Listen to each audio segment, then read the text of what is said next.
So your guys' co-founder dynamic, it's broken into two parts. Science and clinical rigor on one side, business brand and customer experience on the other. What's the biggest disagreement you've had to work through, and how did that process ultimately make Lylah stronger? Can you think of any big disagreements, Zoya? I don't know how to answer that question because Bilal and I don't really have disagreements. So I wouldn't go that far as much as I would like. Well, I mean, like not like big disagreements where like, oh my god, like we don't want to be co-founders anymore. I think what helped. So for the audience who doesn't know us, what helped was day one, Bilal and I sat down together and we laid out this plan. And it was basically this idea that, yes, we are siblings, but we are founding this company together. And by doing so, that means that we have to be able to separate our sibling relationship from our business partnership. And so we did that, and we made sure to keep reminding ourselves of exactly that one conversation we had in November of 2022. And it surprisingly has worked, because now if we do overlap, we've been doing it for so long where if we overlap, it's not a problem. I think like any good business, whether small or large, will tell you having your right-hand person, your co-partner, your co-founder, whatever you want to call it, be on the same page as you without being a yes man or a yes woman, who's there to challenge you, but understands that the most vital aspect for the sanity of the company is, I don't think it's hyperbole to say this, but is a set of leaders who are respectful enough and understanding enough to entertain the other person's idea, and also know the other person so well and are abreast of any changes in the business operations, to the same degree as the other person.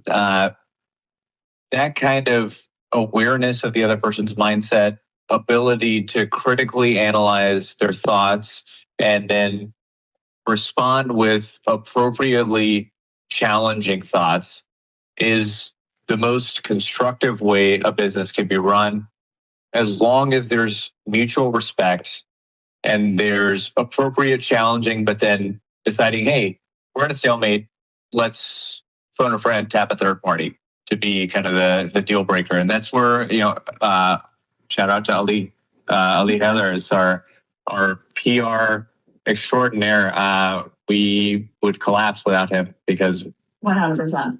I have no sense of time. Zoya has her issues. We're both kind of going full throttle, and he tells us when to slow down, and when we're going too slow, he tells us when to speed up. And when there's some kind of misalignment in terms of how we view the next steps or how to handle the next steps, he's the tiebreaker. We trust him, and that's kind of a third name. And a fourth with Zara that you can add to the list of people that we are very confident in, that we trust, and that we honestly rely upon. Josh and Tim as well. I got to call out the whole team. If there's anybody I missed, I promise it wasn't on purpose. Yeah, and another thing is that was a real fear of mine, Bilal and I being brother and sister, that, oh God, is this going to ruin our relationship? Because a lot of people have asked me that and are very interested how two siblings can work so seamlessly together, and like hopefully that continues. But the thing is that we were always best friends. We were built-in best friends. So I am the middle child. Zara, we had like at least 3 years before Zara was born. So we were friends, and our relationship, like as Pokemon evolved, we have evolved, and it's actually, I can take criticism from Bilal in a way that I never expected. Like young me would have been so angry from criticism from Bilal. But now I actually, yeah, exactly. Like now I actually want it. I'm like, tell me, what did I do wrong? How can we do better as a team? Yeah. Amen. Amen times 1,000. I'll give a very brief, nondescript example. But yesterday on the phone, aging parents, people of our age group, can all kind of hopefully understand this. But parents get old, and man, is it weird? They go from idols to becoming kind of mere humans, and you start to see kind of parts of yourself that you're not terribly proud of in them in real time, and you're like, oh man, they're people just like I am. That sucks to realize, but they need help. They're in the right environment, they can be your best friend, and they've been that for all three of us.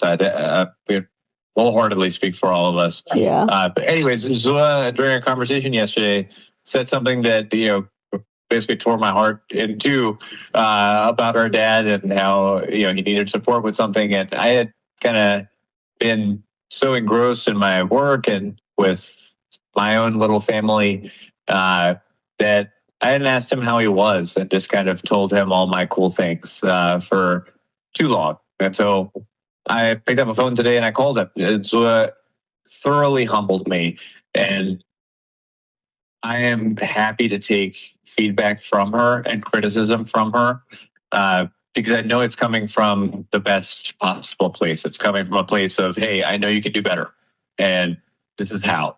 And I'm just going to tell you how it is. And thankfully, we're both, all three of us we have a very collegial relationship. I wouldn't trade it for the world. So develop a good relationship with your siblings, unless you're an only child, in which case, I'm so sorry you missed out. Yeah, very unfortunate. I'm so sorry. But if you have siblings out there, do better. Love them, get to know them. You came from the same gene pool. And if you can start a business with them, you're going to have the time of your life. Yeah, 100% agree. Yeah.